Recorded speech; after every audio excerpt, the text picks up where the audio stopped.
Today I slept, almost fell, crossed hundreds of rice fields,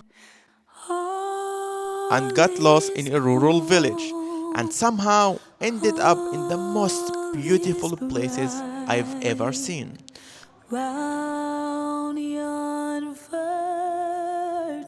I met people who still live the way their ancestors did.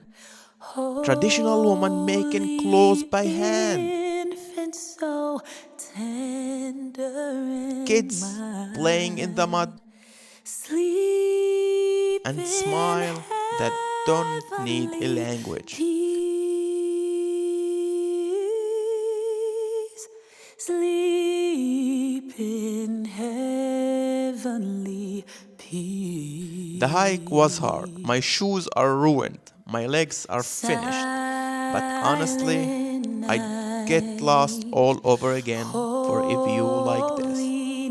If you like this video, please leave a like and subscribe for more video to come.